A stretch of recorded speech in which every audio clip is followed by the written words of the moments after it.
Hi everyone.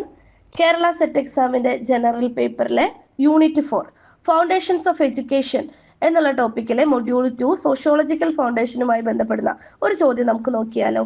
ചോദ്യം ഇതാണ്: cultural modification of an individual group or people by adapting to or borrowing traits from another culture is known as. Option A, cultural lag. Option B, cultural pluralism. Option C, assimilation.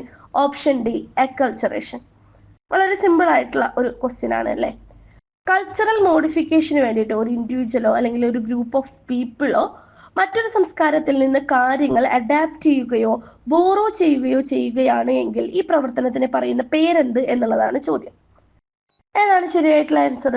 Option C, അസിമിലേഷനോ cultural പ്ലൂറലിസോ അല്ല എന്ന് നമുക്ക് ഉറപ്പിക്കാം. പിന്നെ നമുക്ക് doubt വരിക option A ആണോ D ആണോ എന്നുള്ളതാണ്. കൾച്ചറൽ ലാഗ് എന്ന് പറഞ്ഞാൽ എന്താണ്? സാംസ്കാരികപരമായിട്ട് ഒരു കാര്യം എന്താണ് എടുക്കാനായിട്ട് ലാഗ്, കാലതാമസം വരുന്നതിനെയാണ് കൾച്ചറൽ ലാഗ് എന്ന് പറയുന്നത്. അപ്പൊ നമ്മളോട് ഇവിടെ ചോദിച്ചിരിക്കുന്നത് അതല്ല അല്ലേ. അപ്പൊ ഓപ്ഷൻ എയും നമുക്ക് എന്താണ് എലിമിനേറ്റ് ചെയ്യാനായിട്ട് പറ്റും. അപ്പൊ ആൻസർ എന്താണ്? ഓപ്ഷൻ ഡി, അക്കൾച്ചറേഷൻ ആണ് അല്ലെ.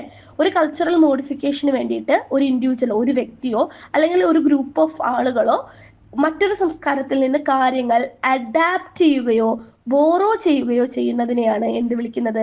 അക്കൾച്ചറേഷൻ എന്ന് വിളിക്കുന്നത്. അപ്പൊ ഇത് ഈ ഒരു ക്വസ്റ്റ്യന്റെ കീവേഡ് അല്ലെങ്കിൽ അക്കൾച്ചറേഷൻ എന്ന കാര്യം പഠിക്കാനുള്ള കീവേഡ് എന്താണ്? Adapting to or borrowing traits എന്നുള്ളതാണ്. അഡാപ്റ്റിംഗ് ഓർ ബോറോയിങ് അതെന്താണ്? അക്കൾച്ചറേഷൻ ആണ്. അപ്പൊ ഓപ്ഷൻ ഡി ആണ് ശരിയായിട്ടുള്ള ഉത്തരം. Thank you learners.